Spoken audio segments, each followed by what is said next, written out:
Halo semua, nama saya Xavier Victorio. Saya mahasiswa aktif Universitas Bunda Mulia semester 3 dari kelas 3 PAP 1. Di video kali ini, saya akan menjelaskan tentang makanan Nusantara, lebih tepatnya dari Sumatera, mulai dari bahan-bahan dan cara membuat, sejarah penyebaran bumbu dan rempah, karakteristik bumbu yang ada di makanan tersebut, dan bahan pewarna alami apa yang terkandung dalam makanan tersebut. Makanan yang telah saya pilih adalah nasi salak. Nasi salak ini berasal dari daerah Pariaman. Pariaman adalah kawasan pantai sehingga hasil laut di sana cukup melimpah dan tak heran jika makanan khasnya pun tak jauh-jauh dari ikan. Nasinya tidak terbuat dari ikan, melainkan lauknya yang dibuat dari ikan. Seporsi nasi salak berisi nasi yang dibungkus dengan daun pisang, ikan kembung goreng yang diberi tepung dan sambal. Di tepungnya itu sendiri juga memiliki rasa karena diberi bumbu yang rasanya gurih, renyah, dan pedas. Berikut adalah bahan-bahan yang kita perlukan untuk membuat nasi salak, yaitu 125 gram tepung beras, 15 gram rebon direndam air panas dan ditiriskan, 1 lembar daun kunyit diiris halus, setengah sendok teh garam, 180 ml air mendidih, 2 siung bawang putih, di mana bentuknya itu bergelembung dan rasanya tegas ketika mentah, tetapi lengket dan gurih ketika dimasak. Bawang putih ini memiliki umbi yang besar yang terdiri dari beberapa siung. Masing-masing siung dibungkus oleh lapisan tipis dan akan mengeluarkan aroma yang tajam. 2 buah cabai merah, bentuknya besar dan tidak terlalu pedas walaupun memiliki banyak biji. 1 cm kunyit, memiliki bau yang menyengat dan rasa sedikit pahit dan pedas. Kunyit dikenal sebagai bahan pelengkap makanan yang memiliki cita rasa dan warna khas. Kunyit memiliki senyawa kimia bernama kurkumin. Zat pewarna kuning tersebut yang diduga mampu membantu proses penyembuhan pada tubuh seperti kulit gatal, kanker, dan lain-lain. Kunyit itu batangnya tidak bercabang, bentuk memanjang dan merupakan batang semu yang tertutup rapat oleh pelepah daun berwarna hijau agak keunguan. Rangkainya berambut, bersisik, daun kelopaknya berambut dan bentuknya lancet, dan juga 1 cm lengkuas. Kunyit ini yang nanti akan membuat si nasi salak ini berwarna agak kuning keoranye. Lalu cara membuat nasi salak pun sangatlah mudah dan sederhana. Cukup campurkan tepung beras dan bumbu halus.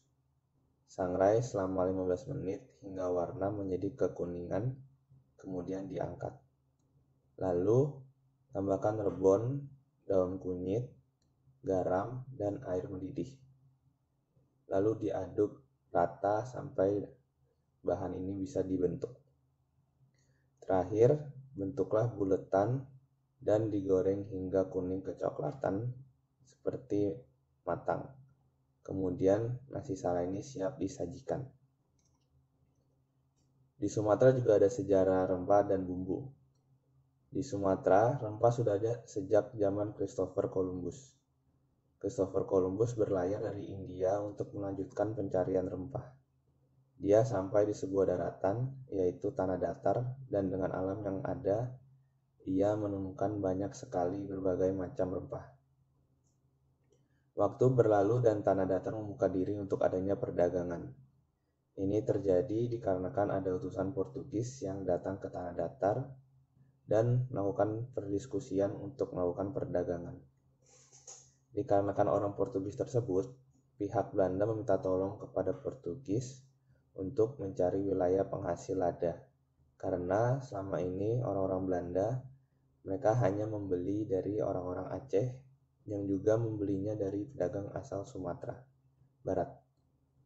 Dengan adanya perdagangan di tanah datar, membuat banyak akulturasi budaya yang terjadi. Dari situ, banyak pedagang-pedagang dari wilayah lain seperti Padang dan wilayah lain sekitar Sumatera yang membawa macam-macam bumbu rempah untuk dijual di sana.